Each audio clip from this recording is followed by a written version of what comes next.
Actually, it's the lead play in our offense. We ask our YN or a tight end to open up somewhere between 6 feet and 9 feet to get an isolation with the linebacker. Tell the tackle to take the defensive end if he's over him. If he's not, to drive down on the first man to his inside. If the YN has the linebacker taken out, he cuts inside. If the YN has the linebacker in, he comes all the way around. If you look at this play, what we're trying to get is a seal here and a seal here, and try to run this play in the alley.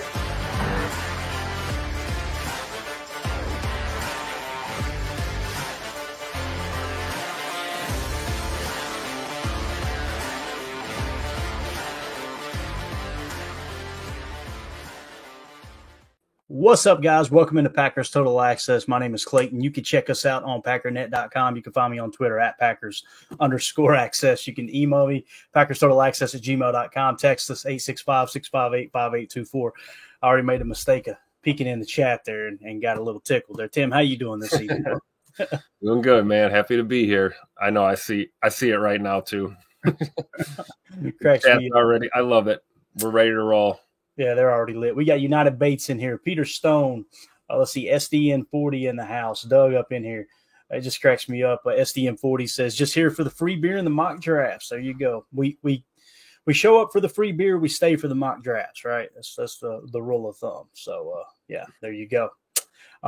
With that being said, let's dive into some Packers talk here a little bit, Tim. I know we got several things we could hit on. We're going to try to get to the history segment for sure. But I'll tell you this. It was an interesting day on Twitter, in the Packers Twitter world, I should say. Ryan went live earlier today, which was awesome to see Ryan Schlipp go live mid-afternoon. I was like, look at this. Let's go. Just a little 10, 15-minute, whatever it was, giving you an update. We've seen David Bakhtiari's name flying across Twitter several times today. From a bunch of different accounts. Some would, I guess you would say, reputable. Others, the majority of them were just aggregators, right? Which anybody who follows along on Twitter, there's several different aggregator accounts that just kind of recycles the headlines, right? And it takes it all and throws it into one pot. Like, I found myself looking at them where it's like, okay, what happened in the NFL today? It was this, and this. Most of it, you'd need to dig a little deeper to get all the facts, just like, anything, any kind of headline. That's sports media in 2024, no doubt about it. But it was an interesting exchange between David Bakhtiari and Matt Schneidman and a mystery man by the name of, I've heard some people say Dov Kleiman. I've heard others say Dov Kleiman. Who? Whatever you want to call him, makes no difference to me. But it got really interesting today. So let's just kind of dive into it. First of all, I seen David Bakhtiari's name come across a couple times. I thought, all right, maybe the decision was made, right? This is basically in reaction to the Matt Schneidman article that was wrote 2 days ago now that we talked about on the pod, where it's basically Matt Schneidman giving his opinion. And what I took away from the article was Matt Schneidman, his opinion is he doesn't think they'll bring Bach back, right? So the original tweet that Matt Schneidman put out was the Packers will likely move on this offseason from their longest tenured player, a 5-time All-Pro left tackle with 1 year left under contract in Green Bay. So what's next on Jordan Love's blind side? Rasheed Walker again, a high draft pick, story here at The Athletic, of course. All right. So later on that day, this was on February 15th, so it was 3 days ago, he quote tweeted his tweet, he being Matt Schneidman, and said, Brian Gutekunst will probably release a clear-cut future Packer Hall of Famer this offseason, story on who might be protecting Jordan Love's blind side in 2024. All right. So you kind of get, this is Matt Schneidman tweeting out an article where he thinks they're going to move on from David Bakhtiari. Am I off base yet, Tim? Is that what you took from that tweet and from the article? Well, he's retweeting his own article. Right. He's tweeting himself. And, this is where, like you said, it's on us as readers and consumers, viewers, fans to do our homework because, Matt Schneidman's a reporter, correct? Yes, sir. Last I checked, yes, sir. So he's a reporter. All right. So is this op-ed or is this a report? So you have to look at You have to look at what you're reading. He's not saying anything concrete. So it's not, you couldn't put this as he's reporting this is a decision. It says will likely move on, probably release. Right. So those are his opinions. So if you know that this is a reporter's opinion, it's on you to take it for what it's worth, right? Take it at whatever value you're going to give it. How high of a regard do you hold Matt Schneidman's opinion? I think we've said before, we hold that in pretty high regard. He's kind of plugged in. So if he's going to have an opinion on something, it's probably rooted in some, factual basis. But unless I'm wrong, it doesn't look like Matt Schneidman has reported anything officially. So I don't know what everyone's getting all in their feelings about. So, yeah. Basically, let's back up to when we first covered this 3 days ago. The way we reported on it, I guess you could say, or got in here and had a couple daddy sodas and had a football conversation about it, was Matt Schneidman's plugged in, right? He talked about Jair Alexander and there being a problem. People raked them over the coals, okay? As they raked them over the coals, less than a week later, or maybe a week and a half later, somewhere around there, it was within 1 to 2 weeks of him writing the article. And he said, might want to bookmark that one. Lo and behold, Jair Alexander gets suspended. Yep. So the point of the story there, Matt Schneidman's plugged in. He said it. It wasn't popular. It ended up being accurate. There was something really, really bad going on behind the scenes. Hopefully that's all behind us. I think we would all agree that that's what we want. And I think that Jair responded really well. I love how Matt LaFleur approached it. I love how Goody approached it. Feels like that's behind us. I'm just pointing out the credibility that does come with Matt Schneidman, right? Yep. I don't think he's one of those guys that is just going to fire from the hip and say something. But the point of this situation for me is he didn't say specifically they're going to move on from him. This is his opinion, right? Exactly. We'll probably release a clear-cut future Packer Hall of Fame. So in his opinion, he thinks they're going to cut bait, right? That's what it sounds like. An opinion he's willing to share, considering his reputation, like you said. Exactly. Right? Why would he put that out there if he thought there was no merit to it? Right. It tells me that he heard somewhere close, or at least he's just taken the information that he's had access to all year long, multiple years now, and said, this kind of feels like they're going to move on from Bach. I don't think there's anything wrong with that, first and foremost, right? Yep. So this is where it gets weird for me, though. Dove, Deve, whatever you want to call him, Klieman, right? He tweets out, the Packers are expected to release all-pro tackle David Bakhtiari soon, per The Athletic. He didn't say per Matt Schneidman. He said per The Athletic. Should the Jets pick him up? ? Okay, so let's hit timeout there. Oh. Did Dove, whoever, whatever. Yeah, whatever. Yeah, the over-under is set at 6 on how many times we're going to play the Snoop Dogg drop tonight. I promise you. So, did he do anything wrong here? First of all, if he had said Matt Schneidman said it, I'd go, oh, okay, yeah, that's a little bit off base because he didn't say they're expected to release him. He just said he thinks they're going to release him, right? And this is where you're getting into splitting hairs. It's really silly when you think about it. Oh, that's all strategic, though. Yeah, exactly. Yeah, and why Tim? The reason he take The Athletic and not Schneidman specifically. Bingo. So with that being said, Bach has entered the chat. So David Bakhtiari jumps in and says he quote tweets Matt Schneidman, who was quote tweeting or sharing the image of Dov Klieman. And what's hilarious about this is Dov Klieman has actually blocked Matt Schneidman some time ago. So this tells me that Matt Schneidman either used a burner or got someone to screenshot this, which is absolutely hilarious to me too. So this tweet is now 3 deep, and David Bakhtiari quote tweets Matt Schneidman, who essentially quote tweeted Dov Klieman and said, if I get fired because of this, I blame you, talking about Matt Schneidman. Bro, I was crying when I seen that tweet. I was like, only Bach could go this route, man, right?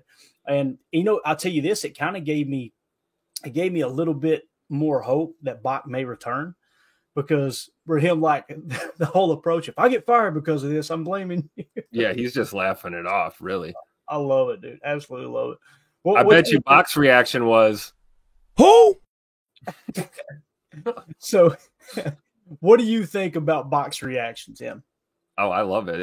It's Big Dave being Big Dave, right? I mean, come on. I was waiting for this. We talked about this a couple of days ago that we haven't we haven't really heard much from Bakhtiari in the Twitterverse, and then lo and behold, we get this gem today. So it's good to see that Bach still keeping his ear to the radar here, and I think it's just classic. I mean, I'm not reading anything into this, and I think that's what I'm getting from Bakhtiari's kind of, tongue-in-cheek response. If I get fired because of this, I blame you. If you take that seriously, you do not know David Bakhtiari at all. There was immediately people jumping in the tweet too and going, "Please don't leave, Bach. We need you." And it's like Bach's sitting over kicked up, having a daddy soda, laughing his rear end off, and everybody else. So anyway, Ron in the chat says Matt Schneidman has every right to an opinion. How we read his opinion is our choice, but we do trust that he has some insider information. I think that's pretty well said there, Ron. I agree with that, buddy. Now, for those who don't know who Dove is, right? This is hilarious. Who? Going through the tweet, we're up to 3 now. Going through the tweet there, I had to dive into Matt Schneidman's tweet there from 6 hours ago. And I had to look at the comments and go, let's see what the comments are like in here, right? I just had to. I had too much free time on my hands tonight. And I found this little ditty in there. Randy Snorton. All right. Sounds like a cocaine addicted wrestler, right? Randy Snorton. He says, how did Dove just skirt past the hacking allegations? Now, some people would read that and go, what are you talking about hacking allegations?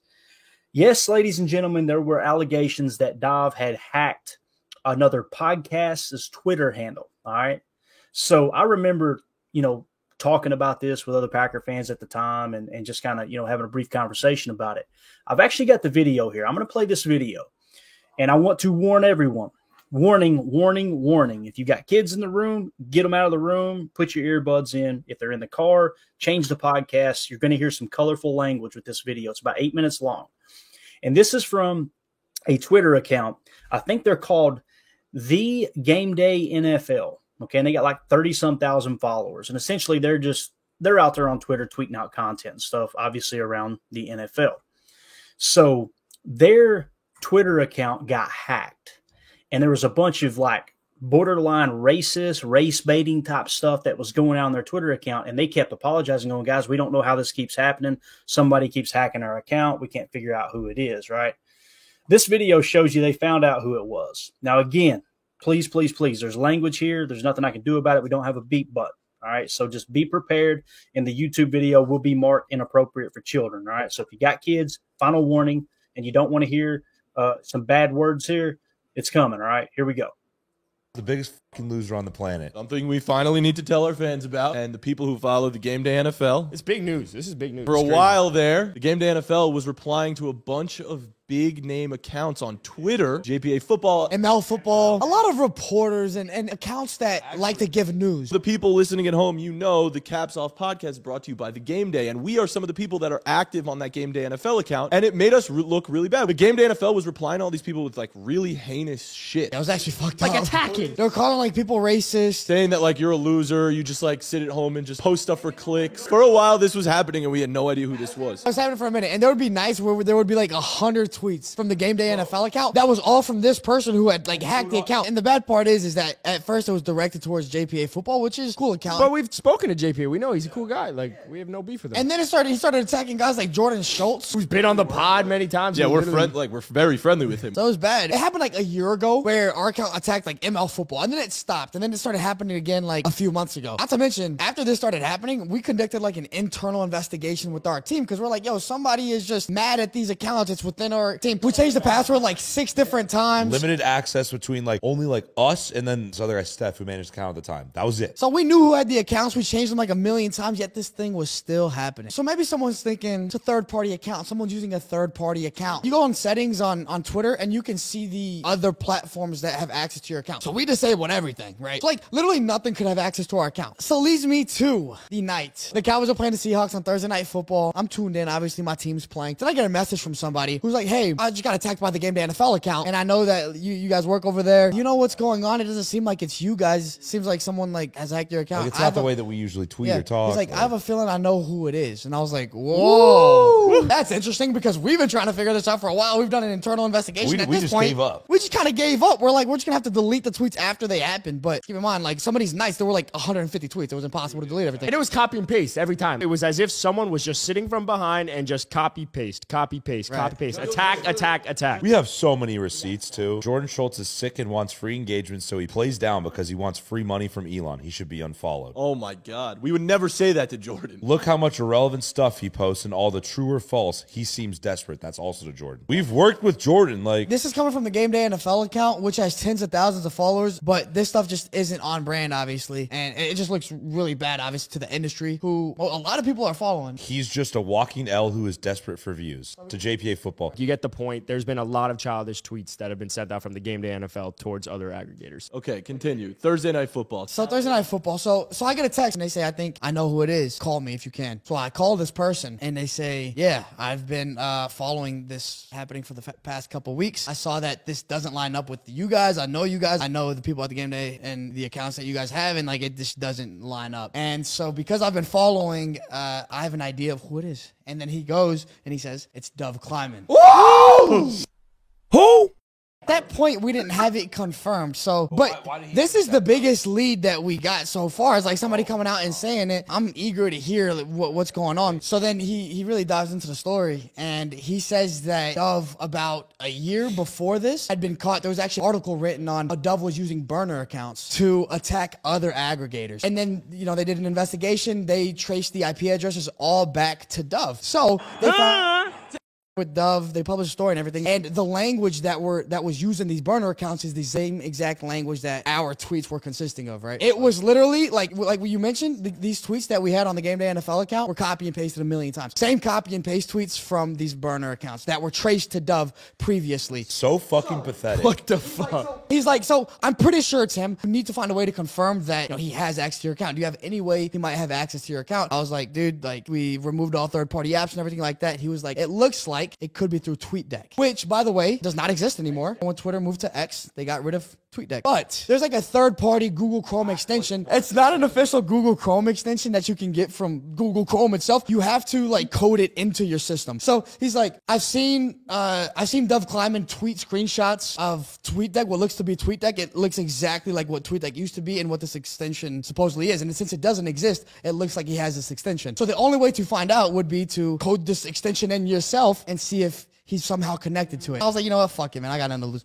So meanwhile, you got a great Seahawks Cowboys game. I got a great Seahawks Cowboys, but I'm actually like tapped into this shit. This shit's exciting as fuck, bro. I feel like James Bond or some shit. It's weird. I have to code it in, and then I get the extension, and then I have to like exit Chrome, restart the computer type shit, come back in, and then TweetDeck. Now all of a sudden, the old version of TweetDeck works. Now I'm like, I'm in, right? I'm texting him. I'm like, yo, I'm in. So then I go into the settings. I go into permissions. There's two names. The first, FF45. My name's Felipe Fontes. Of course. That's my burner I used to use for the TweetDeck, just so I could tweet from the Game Day NFL as an employee. And then the other account that was there as well, Dov Kleiman. Woo! Give a little backstory as Dov and the Game Day's relationship as to how that came about and why he'd have access to TweetDeck. I'm glad you mentioned that. So it's like, how the hell did he ever get access, right? So we figured it out. The reason I was so confident when I had to go dig into this as well is because of this history. When the Game Day was first starting, they needed help on just tweeting from the account, like growing the Twitter, just growing the socials in general. And one of the strategies was, let's pay people with bigger followings to tweet from our account, to live tweet, to like Twitter takeovers. Twitter takeovers, right? In the primetime games, we would get people to do a Twitter takeover. So we had Dove do that, right? So then I go back into the history. I'm like, I think Dove probably did this for us once. I go back into our DMs, the Game Day NFL and Dove's DMs, all the way back to September 2020, and that's when the first exchange of the account was given. So this is before all of us were actually working here. And so there you go. There's pretty much the background. So they uncovered that Dov Kleiman was the one that was logging into their Twitter account and tweeting racist stuff at other. When I say racist, he wasn't being racist. Technically he was being racist, but he was essentially calling people racist under the Game Day account. That's seems to be who Dov Kleiman is. So with that being said, why are we talking about that? It wraps all the way around to David Bakhtiari being tied up in this little petty feud on Twitter. I can't help but laugh because I'm like, Tim, where do these people get all this time, dude? Like, I got some advice for y'all. Take 2 weeks off, then quit. It's just wild, man. And again, we come full circle. And and this right here, we'll just leave it with this one more time. Bach, if I get fired because of this, I blame you. Talking about Matt Schneiden. So you got 3 tweets deep, a bunch of just random reporting, and we still know zero more information, right, Tim? Zero more. That's a heck of a phrase there, right? But boy, is there a lot of engagement. Hey, here we are talking about it, right? That's right. So, just absolutely wild, man. Anyway, so go give Dove a follow. This is what it sounds like when the dove cries. Absolutely wild. So I thought it was cool that those boys exposed him, if indeed that was true. And I mean, they seem to uncover everything. I will say this. I won't say too much about it, but the whole being able to track burner accounts, it's a real thing. And you guys would not believe who I have found using burner accounts trolling me on Twitter. And I'll just leave it at that. And we'll leave it at that for a reason too, because because at the end of the day, I'm here to tell you right now, we don't care. Let me tell you, we don't care. Keep your friends close, and keep your enemies closer, right? Type of thing. So anyway, with that being said, if it's not them using the burner, they live very, very close to the other person. I'll just say that. So, Doug, Prince reference, Tim, well played. There you go, man. Anytime you can. I knew someone would pick up on that for sure. Absolutely, man. By the way, I seen a video resurface the other day. You remember when Prince was set to do the Super Bowl halftime show, which he absolutely crushed it, obviously. Like he crushed everything. Did you ever see the press conference leading up to it, Tim? Oh, man, years ago. So they brung in Prince, and they were going to do the Super Bowl halftime press conference where they come in and just talk to him and interview the artists. He showed up with his band and said, all right, any questions? And as soon as the reporter started to ask questions, they kicked the equipment on it, and they just played for like 15, 20 minutes and then walked off the stage. Prince played by his own rules, whether you liked his music or not. I know very, very, very few people who didn't like his music. I loved how he just didn't give a rip what anybody thought, man. Yep. He was going to be unapologetically himself. I always respect people like that for sure. In a world full of Dove Klymans, be a Prince. All right, there you go. There you go. I like that quote. Or, we could go with, call me Dove Kleiman. You call me anything you want, but don't call me that. Exactly. All right, so let's get into some Packers talk here. Although we were talking about Bakhtiari, everybody calm down there, all right? So earlier today, we were breaking down some of the potential free agents, and someone had asked, what about Xavier McKinney? And we started uncovering some of his numbers and kind of I kind of feel like we almost got talked into it, Tim. You know what I mean? Yeah. As we wrapped up the podcast, it's like $12 million is a lot of money, but you're going to have to spend money at that safety position or high draft picks to get that safety position fixed, especially if you're going to be playing a single high where you're going to have someone that, I'm not saying anyone in the National Football League today is on Ed Reed's level, but you need a player that can have an impact similar, at least a certain percentage of what Ed Reed did playing single high in that old Ravens defense, right? That's how a safety can impact a defense truly, right? When you're weak at that spot, I mean, you're talking about the last line of defense in the most open part of the field being deep center field there, that deep third safety. It's absolutely crucial that you get that right. So I'm not opposed to spending $12 million. Moving the cap around the way you need to move it around. Obviously, if the news is true on Bach, it comes back to Bach. You're going to free up $20 million like that if indeed he's not returning. But the deal will get restructured regardless. So when we dug into it, we were kind of looking at the PFF grades. We were looking at the fair market value, the market value, if you will, of $12.5 million for Xavier McKinney. And I said, let's dig a little deeper and look at the passer rating when targeted. So I went ahead and pulled that information up. And here are the safeties, and we use a couple of limitations here, as far as like minimal targets. I think we settled on a minimum of 15 targets to make this list, and we sorted it by passer rating when targeted. Okay, passer rating when targeted, obviously meaning what was the quarterback's passer rating when they threw to a receiver that was being covered by these safeties? That's essentially what we're talking about here. So we sorted it by that stat. When you go down the line, some of the names that we mentioned, first of all, Geno Stone, Tim, 7th on this list at 37.9. Absolutely amazing numbers there, right? And then if you climb on down here, we were looking for Xavier McKinney, right? He comes in at the 12th spot, 49.2. Pretty solid. Again, Xavier McKinney, in my opinion, a little bit better tackler than Geno Stone. We uncovered earlier, Tim, that obviously Geno Stone, his weakness is tackling, is in the run fit, if you will. Not going to be a huge factor if you're going to play him deep third, although they still need to be able to tackle. There's no doubt about that. Ed Reed could tackle. I know that. Some of the best cover safeties in the game could still, step up in the box and make a tackle when they needed to.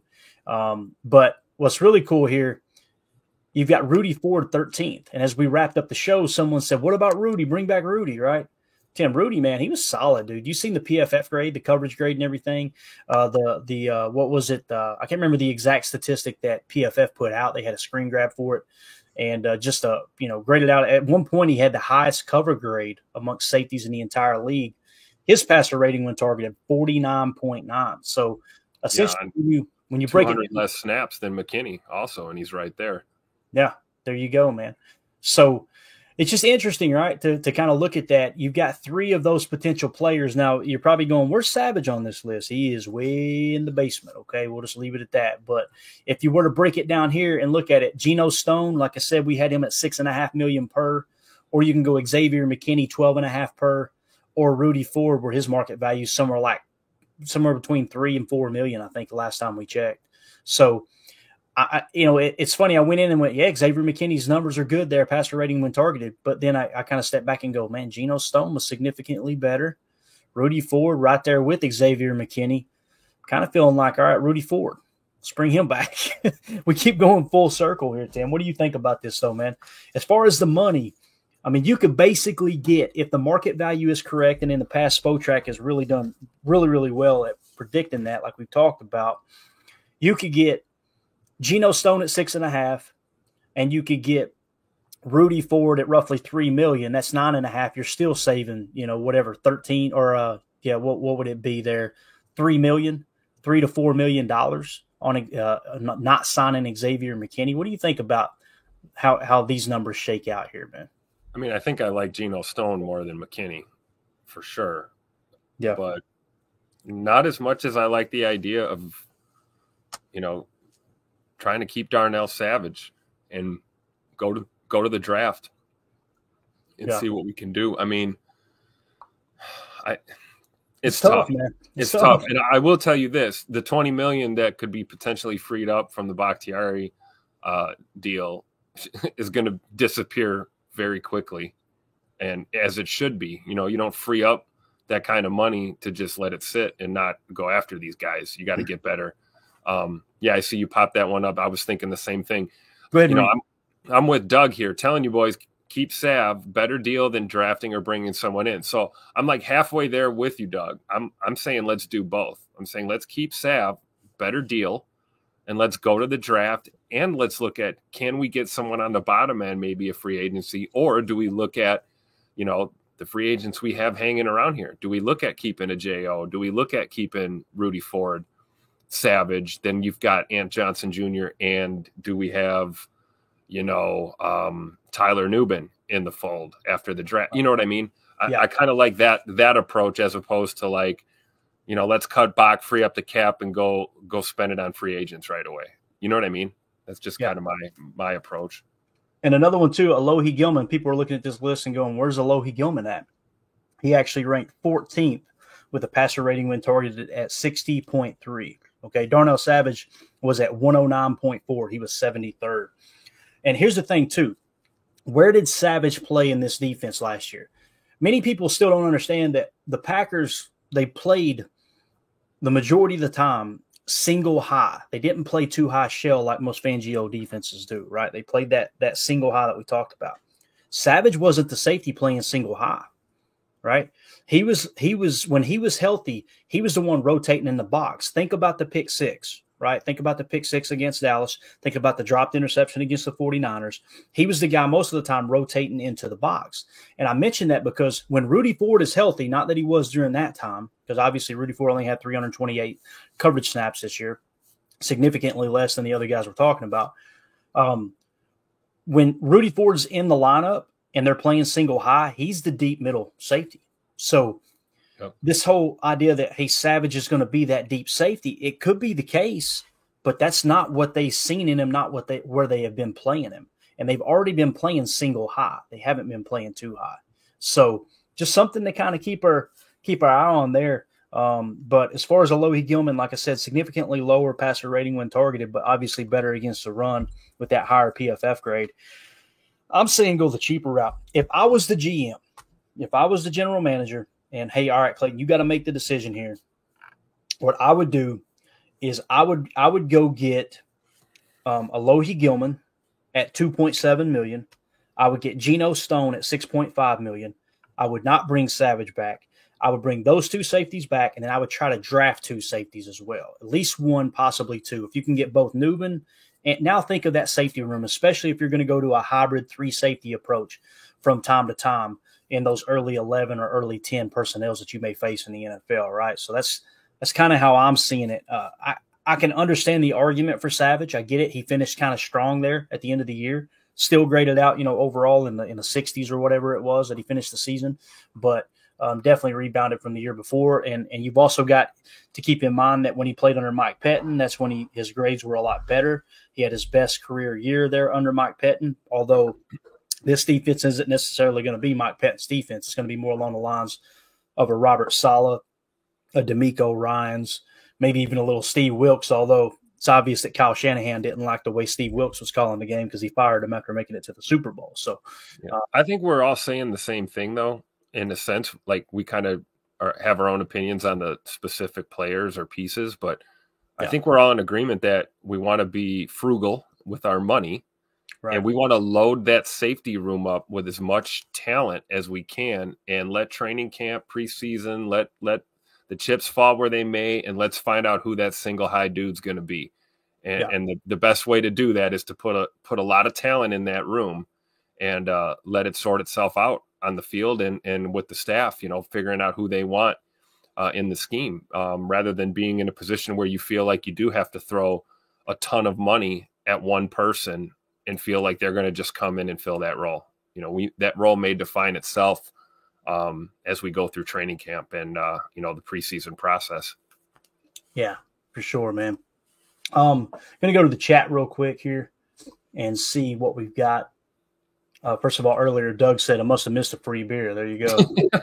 Come early, stay late, my man. Let's see here. I'm getting the chat cleaned up from the Dov comments here. Love me a good media/player feud is what SDM40 said. You got to love it, right? We already put out what Box said there. All right, here we go. Now we're getting into this stuff. SDM40 said, easiest way to run single high is to have an Earl Thomas type, and they don't grow on trees. It's so true, man. You thought you kind of had one in Darnell Savage early on because he's got all the physical ability, right? But there's just something missing there as far as the reaction time and this and that. Like, the interception, he did a good job baiting Dak Prescott in that throw. Obviously, they were in a trips look. They were running kind of like a tosser passing concept, and you could see Savage kind of peeked in on the receiver that was inside the most and then jumped back out and picked the ball off. Them playing that zone defense allowed him to read the quarterback's eyes too. But they're just so few and far between the plays that he makes, I know he's had a couple of pick sixes in the last 2 years, though. Yeah. Let's see. Randy Cleavers in the chat says, bring back Rudy Ford.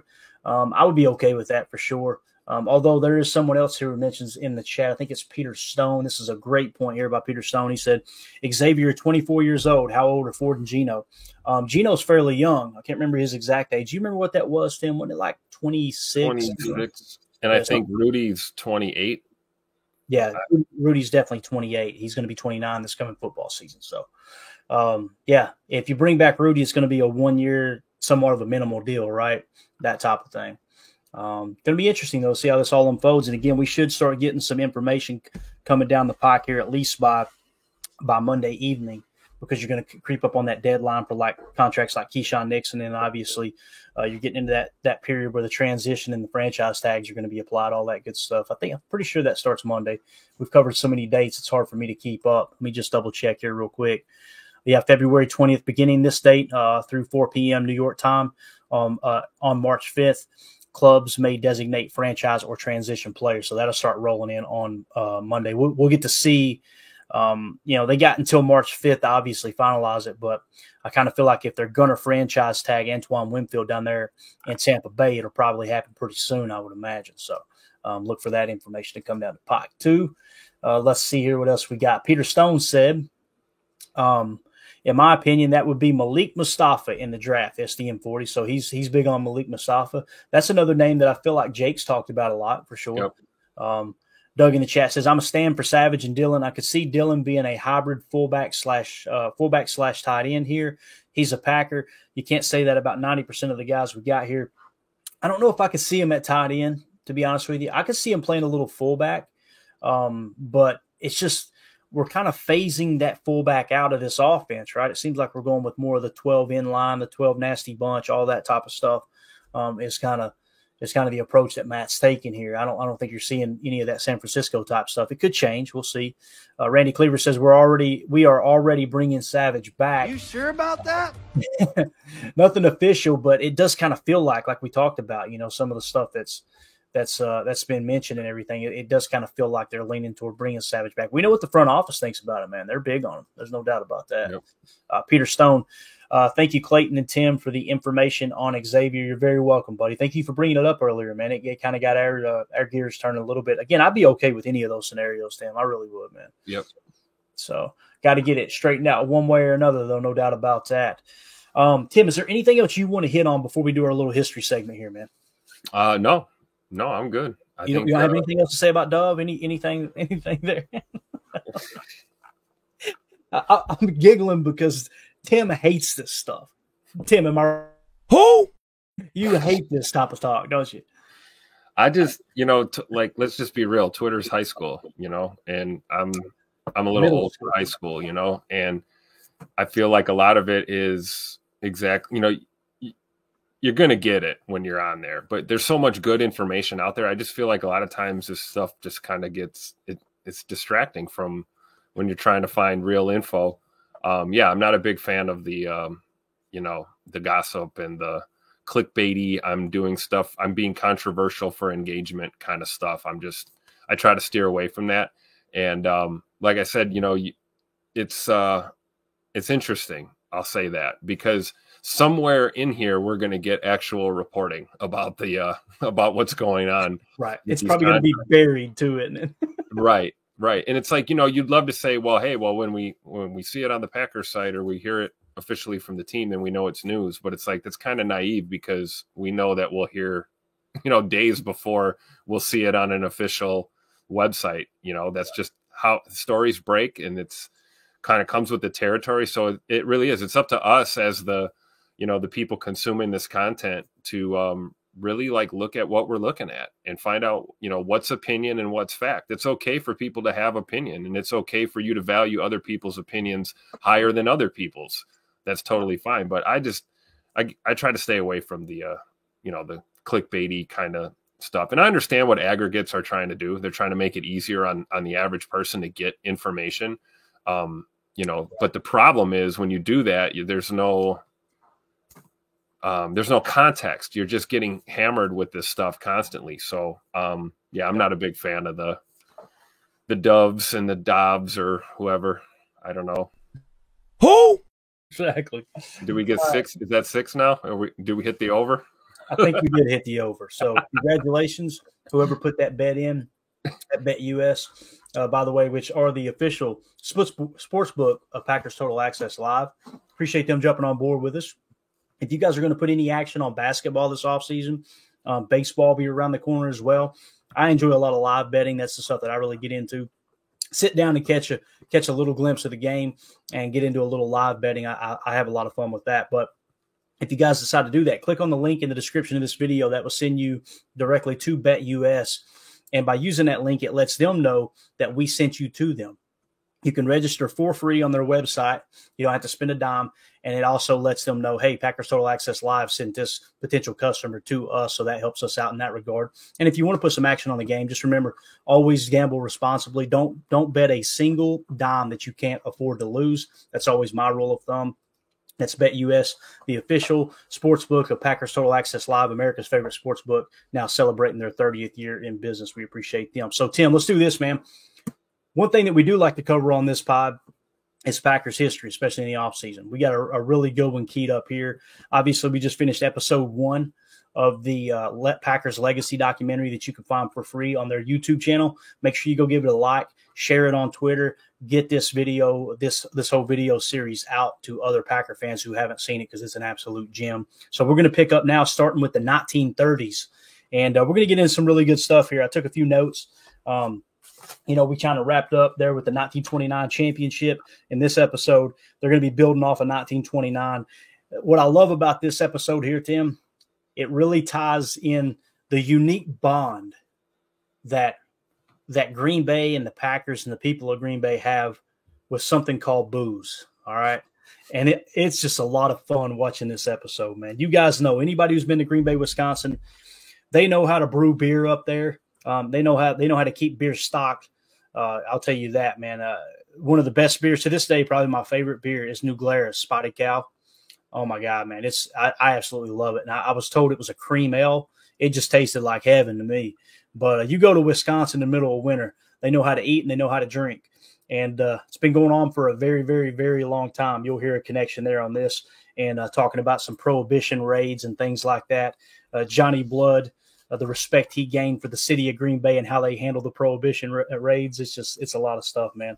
And we'll just kind of get into their connection with the fans in Green Bay and how everything just kind of clicked and continues to click so many years later. So let's check it out. Let's kick off the 1930s here. Just a quick little segment from the Packers Legacy documentary. And let's see what's going on.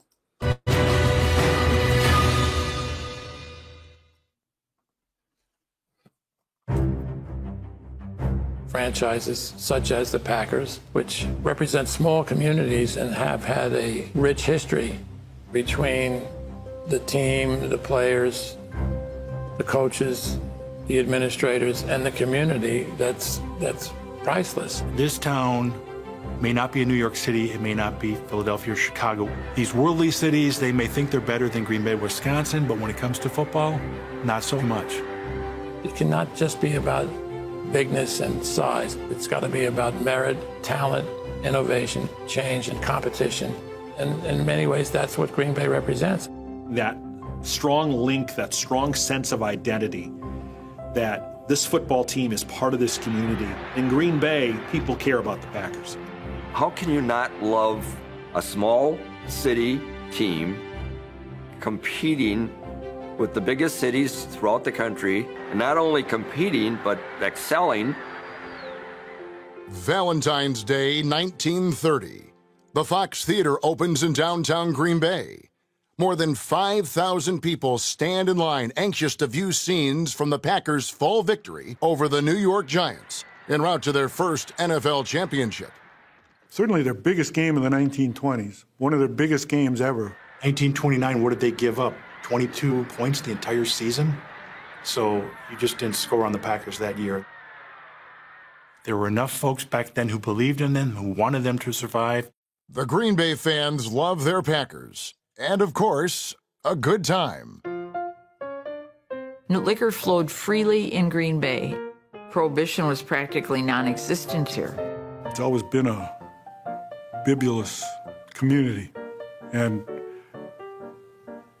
particularly during Prohibition. There were a number of stills that were set up right in the community. There was 15,000 gallons of mash in this little bitty house, and they figured that they were turning out about 1,000 gallons of alcohol a day, and nobody saw anybody coming and going. Really? Okay. Take it out. You got to understand that they didn't have the communication ability that we have today. The only communication you had was word of mouth and telephone. Because of the way the telephone system worked at the time, the switchboard operators at the telephone company knew exactly what was going on. When the feds would call from Milwaukee to notify the local police that there was going to be a raid in Green Bay. By the time they got here, everything was gone.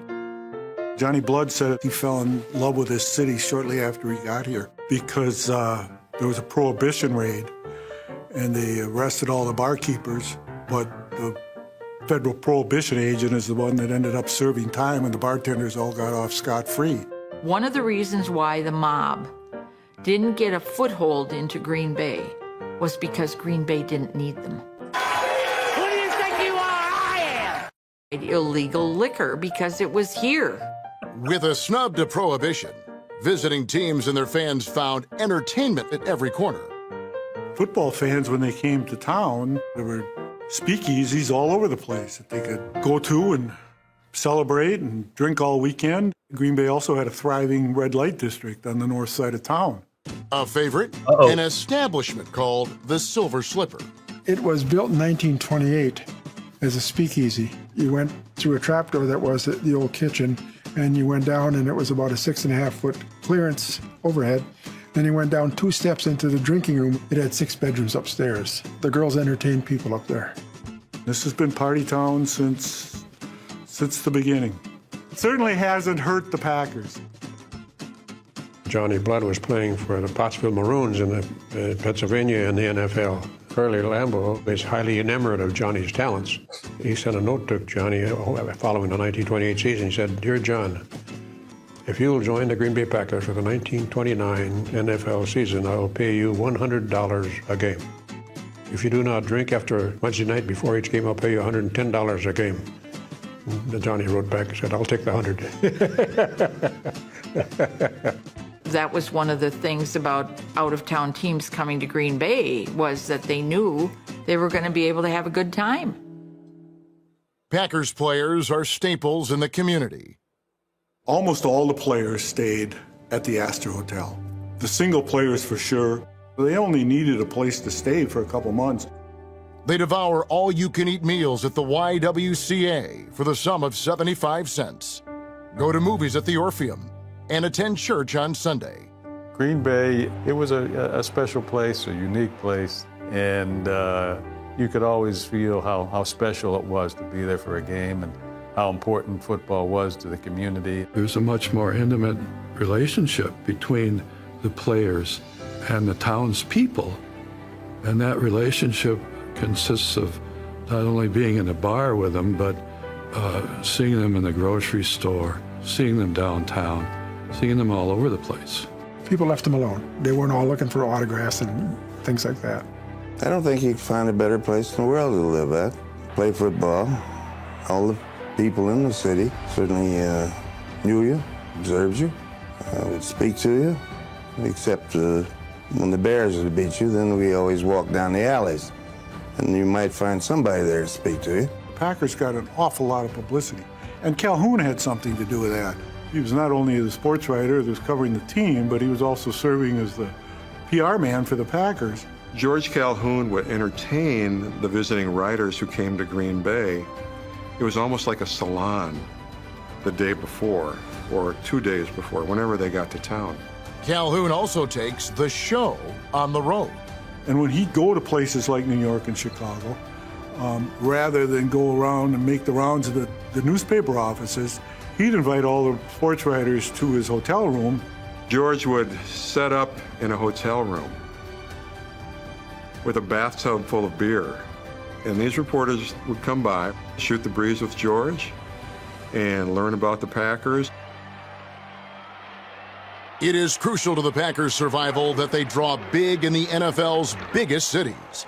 Time and time again, Lambeau would talk about how critical it was for the Packers to field a good team, a competitive team that could beat these big city teams, because what was most important to their survival, or at the gate anyway, was drawing well on the road.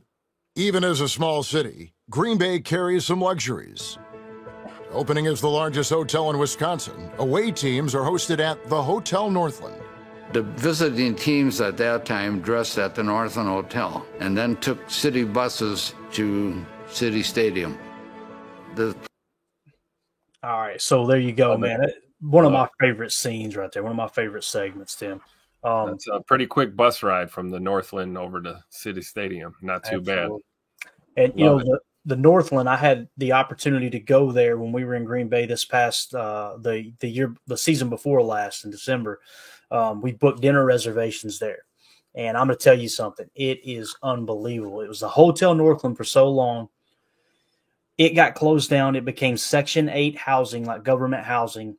And they said that it got ran down really bad, just one of the rougher parts of town at the time.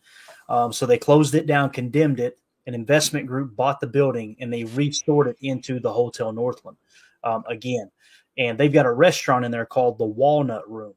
And it used to be that room that the restaurant is in was called the Walnut Room back in the day. And we had dinner there. It was fantastic. A little bit pricey. If you want to take a lady friend to a nice dinner and spend a little bit of money on it, it's just a phenomenal place. I had one or two daddy sodas and a couple whiskeys, and next thing you know, we're waiting on the old Uber driver, and Mandy had to wake me up. I was asleep on one of the really nice sofas, the real really nice, not sofas, what do they call? I guess lounges. Yeah, she woke me up. Clayton, Uber's here. Get up. I was asleep, bro. That place was phenomenal, though, man. On a cold December night, a little bit of snow flying, going over there and grabbing dinner and just knowing that the greats were there. They talked about how Vince Lombardi used the upstairs ballroom for his meeting rooms from time to time. Just really, really, really cool setup there, man, for sure. Let's go to the chat. Well, go ahead, Tim. What's your thoughts on that, man? Anything to that spring any thoughts on you, man? That whole segment was unbelievable, from Prohibition to the Hotel Northland to everything, man. A lot of what was said there is still true to this day. A town where you will see players, you will see coaching staff out and about. You might be at the grocery store. I ran into Joe Barry at the grocery store last year, and it's still true. For the most part, at least from what I've experienced, nobody freaks out or, hounds these players or staff for autographs or anything. It's just a simple hello or a go pack go or a thank you. And it's truly unique, this town, and the connection between the community and the team is just, it's still there. It's as prevalent, if not more prevalent than it was, even back then. And of course, there's still plenty of bars and churches here in Green Bay. So you're never short on a watering hole and a place to go pray for forgiveness the next day. So it's still a lot of that old charm and everything. It's still very much the same place. It's awesome. And shout out to the Hotel Northland, man. Phenomenal job on that remodel. They held true to a lot of the aesthetic of the original hotel when they did do the remodeling. And man, maybe a little pricey, but totally worth it. Every nickel, man. Great place to stay and grab a meal and absorb some of that Packers history. You're really close to the Heritage Trail, stops on the Heritage Trail there, and just a great place to check out if you're in town. A lot of people make that mistake. They'll do Lambeau Field and they'll do the Hall of Fame and Title Town, which is great. You got to do that, but you got to get east of the river and get downtown and really see the history. That's the old stomping grounds of the original Packers. That's the side of the river where, like we talked about, Hagemeister Park was. Bellevue Park, they played there for a couple years. Then City Stadium is where East Green Bay High still plays today. It's where the real history, the true founding of the Green Bay Packers. Curly Lambeau growing up right there on that side of town. You can actually stay at his house, his childhood home. So many cool things over there. And I'm telling you, we went to a Christmas village just on the west bank of the river. It was phenomenal. We went shopping over there on the east bank where they've got the nice trees and the lights set up there right on the water. It was colder than I mean, it was perfect. Snow flying, bundled up, go to the Hotel Northland, grab some good dinner. Like I said, a couple daddy's sodas. One other thing they've got really cool is you're walking out of the lobby.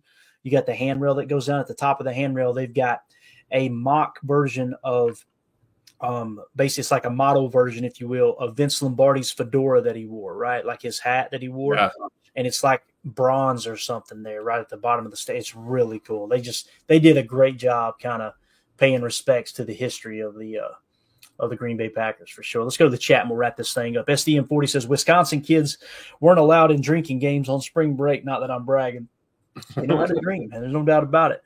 AFAM Ross says the Northwoods was the place to be during Prohibition. I love how they said the mob never got their foothold in Green Bay because we didn't need them.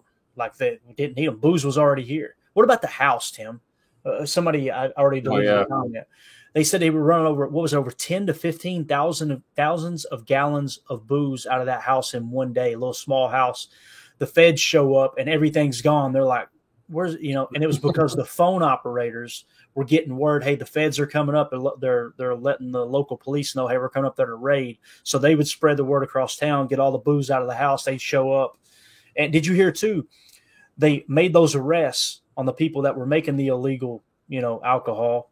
And at the end of the day, the only person that served time was the federal agent that tried to do the bust. So it's like the town and everybody turned on him. You love it, man. You love to see it. Let's see. Chewy in the chat says, or here in the Appalachians can, we're moonshine country down here, Tim. You got to steal in every holler down here in Tennessee and Kentucky, man, down here on the Appalachian chain. But again, Wisconsin's got my heart, man. I will not be surprised one bit if I end up, when it's all said and done, end up living up there just to wind it down. You know what I'm saying? But SDM40 says we're a bunch of cheaters and bootleggers.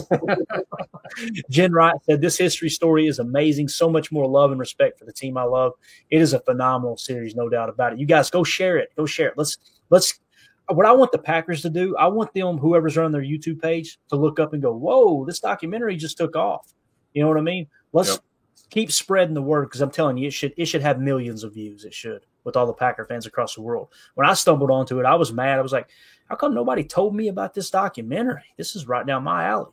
Randy in the chat says, this documentary is amazing. Respect for the Packers. Love it. Let's see. Jen Wright says, can't wait for the next segment. Me too, man. I'm already kind of looking ahead, Jen. I'm fired up about the next one too, because when you get into the 30s and 40s, it gets really colorful. It's a lot of fun. SDM40 said, I saw McCarthy at Target pushing a shopping cart with his girls, raising hell behind him. I just smiled. Everyone gave him his space. That's all. Story. Yeah. Jen Wright says Green Bay is a great place to live. Lived in De Pere for a year and loved it. Yeah, it's De Pere is beautiful. Beautiful area just south of Green Bay. Yeah, amazing. Yeah, no doubt about it. All right, let's get out of here, Tim. Parting thoughts, buddy. Go Pack, go! Proud to be a Packer fan, right? You can't help but just smile and know that you're cheering for the greatest franchise in the history of pro sports, and it's phenomenal, man. I love it. Glad to be a part of this too, man. It truly is. It's better sharing it with the posse, with you, and getting to have these moments. This is what the off season's all about, We took care of the rumor mill nice and early, and got to the fun stuff. I love it, man. Yeah. Can't wait to do more. I hope we got a little laugh out of that rumor mill thing. That was the point. Let's pause everyday life for just a second and go over to Twitter and look at these knuckleheads over here. There's what's going on Twitter, and then come back to reality and put it in check with some history. But really, we'll just wrap it up there, man, because nothing else needs to be said after that awesome history segment there. Again, guys, go find it, Packers Legacy documentary. Just type in Packers Legacy on YouTube and go share it all over YouTube or all over Twitter, and make sure everybody knows it's there in case someone doesn't, because I'm telling you, they're going to thank you for it, and obviously it'll get more clicks and more views for the documentary on their YouTube channel too. So with that being said, we're out of here. We may be back in the morning. Just kind of keep an eye out. We may go live in the morning. We may take the morning off. We'll see how we feel when we get to that point. But if we're not back for Good Morning Lambeau in the morning, then we'll definitely be back tomorrow evening. Although tomorrow's Monday, probably will do a Good Morning Lambeau. Just kind of keep your ear to the streets, guys. If a link pops up there on YouTube, we're going live. So appreciate everybody hanging out with us. For those of you listening on the pod, thank you for making us a part of your day. As always, let's go out and be the change we want to see in the world, and go Pack up. The power sweep actually is the lead play in our offense.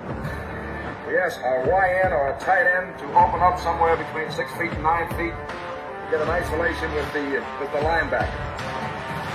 Tell the tackle to take the defensive end if he's over him. If he's not, to drive down on the first man to his inside. If the YN has the linebacker taken out, he cuts inside. If the YN has the linebacker in, he comes all the way around. If you look at this play, what we're trying to get is a seal here and a seal here, and try to run this play in the alley.